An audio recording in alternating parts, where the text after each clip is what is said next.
Hi ನಮಸ್ತೆ, ಆಹಾರ ಬುತ್ತಿಗೆ ಸ್ವಾಗತ. ಇವತ್ತು ನಾನು ಬೇಸಿಗೆ ಕಾಲ ಶುರು ಆಗಿರೋದಕ್ಕೆ ನಾನು ಮಜ್ಜಿಗೆ ಮಾಡಿದ್ದೀನಿ. ಬಿಸಿಲಿಂದ ಮನೆಗೆ ಬಂದ ತಕ್ಷಣವೇ ಏನಪ್ಪ ತಣ್ಣಗೆ ಕುಡಿಬೇಕು ಅನಿಸುತ್ತೆ. ಈ ಥರದೊಂದು ಮಜ್ಜಿಗೆ ಮಾಡ್ಕೊಂಡು ಕುಡಿದ್ರೆ ಅಷ್ಟು ಚೆನ್ನಾಗಿರಲ್ಲ.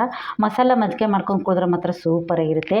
ನಾನು ಐಸ್ ಕ್ಯೂಬ್ ಮಾಡಿ ಇಟ್ಕೊಂಡಿದ್ದೀನಿ, ಅದಕ್ಕೆ ಇದನ್ನು ಹಾಕಿಬಿಟ್ಟು ನಾವು ಕುಡಿದ್ರೆ ತುಂಬ ಚೆನ್ನಾಗಿರುತ್ತೆ. ಆರೋಗ್ಯಕ್ಕೂ ತುಂಬ ಒಳ್ಳೆಯದು. ಪುದೀನ, ಕೊತ್ತಂಬರಿ ಸೊಪ್ಪು, ಶುಂಠಿ ಎಲ್ಲ ಹಾಕಿಬಿಟ್ಟು ನಾವು ಈ ಥರದೊಂದು ಮಜ್ಜಿಗೆ ಕುಡಿದ್ರೆ ಮಾತ್ರ ಆರೋಗ್ಯಕ್ಕೆ ಸೂಪರಾಗಿರುತ್ತೆ. ಇದು ಐಸ್ ಕ್ಯೂಬ್ ಮಾಡೋದು ಹೇಗಂತ ನೋಡ್ಕೊಂಬರೋಣ ಬನ್ನಿ. ನೋಡಿ, ಈ ಥರದೊಂದು ಬಟ್ಲು ತೊಗೊಳ್ಳಿ. ನೀವು ಎಷ್ಟು ಜನ ಇರ್ತೀರ ಅದ್ರ ಮೇಲೆ ಡಿಪೆಂಡು. ಅರ್ಧ ಮೊಸರು, ಅರ್ಧ ನಾನು ನೀರು ತೊಗೊಂಡಿದ್ದೀನಿ. ಇವಾಗ ಒಂದು ಮಿಕ್ಸಿ ಜಾರ್ ತೊಗೊಂಡ್ಬಿಟ್ಟು ನಾನು ಇದನ್ನು ಒಂದು ಸತಿ ನಾನು ಮಿಕ್ಸಿ ಜಾರ್ಗೆ ಹಾಕ್ಕೊಂಬರ್ತೀನಿ. ನೋಡಿ, ಅರ್ಧ ಬಟ್ಲು ಮೊಸರು ತೊಗೋಬೇಕು, ಅರ್ಧ ಬಟ್ಲು ನೀರು ಹಾಕಬೇಕು. ಹಾಕಿಬಿಟ್ಟು ಇವಾಗ ನಾವು ಇದನ್ನು ಒಂದು ಸತಿ ಮಿಕ್ಸಿ ಮಾಡ್ಕೊಂಬಂದರೆ ಚೆನ್ನಾಗಿ ಇದನ್ನು ಮಜ್ಜಿಗೆ ಆಗುತ್ತೆ. ಹಾಗೆ ಡೈರೆಕ್ಟಾಗಿ ಮಾಡೋಕ್ಕೆ ಹೋದರೆ ಮೊಸರು ಒಡಕ್ ಥರ ಇರುತ್ತೆ, ಅಷ್ಟು ಮಜ್ಜಿಗೆ ಚೆನ್ನಾಗಾಗಲ್ಲ. ಇವಾಗ ಮಿಕ್ಸಿ ಮಾಡ್ಕೊಂಬರೋಣ ಬನ್ನಿ.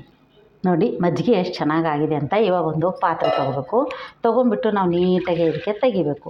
ಒಂದು ಒಡಕು ಅನ್ನೋದೇ ಕಾಣಿಸೋದೇ ಇಲ್ಲ, ಅಷ್ಟು ಚೆನ್ನಾಗಾಗುತ್ತೆ ಇದು. ಇನ್ನೊಂದು ಸ್ವಲ್ಪ ನಾವು ನೀರು ಹಾಕ್ಕೊಂಡ್ಬಿಟ್ಟು ಚೆನ್ನಾಗಿ ಇದಕ್ಕೆ ಹಾಕಿಬಿಟ್ಟು ನೋಡಿ, ರುಚಿಗೆ ತಕ್ಕಷ್ಟು 1 ಸ್ಪೂನ್ ಉಪ್ಪು ಹಾಕ್ಕೊಳ್ಳೋಣ.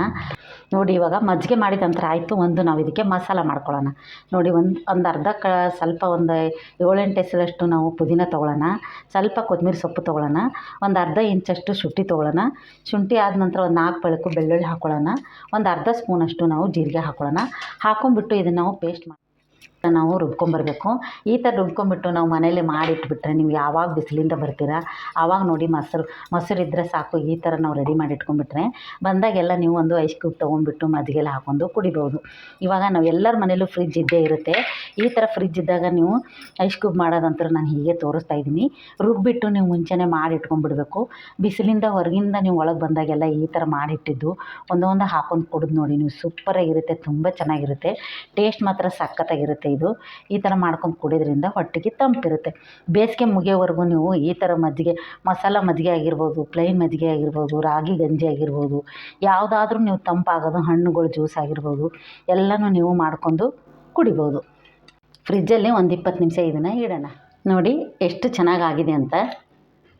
ಈ ಥರ ನಾವು ಹಾಕಿಟ್ಕೋಬೇಕು. ರೆಡಿ ಮಾಡಿ ಇಟ್ಕೊಂಡ್ರೆ ಸಾಕು. ನಾವು ಮಜ್ಜಿಗೆ ಮಾಡ್ಕೊಂಡಾಗೆಲ್ಲ ನಾವು ಒಂದೊಂದು ಹಾಕ್ಕೋಬೋದು. ಈ ಥರ ಮಜ್ಜಿಗೆನೂ ರೆಡಿ ಆಯಿತು, ಐಸ್ ಕ್ಯೂಬು ರೆಡಿ ಆಯಿತು.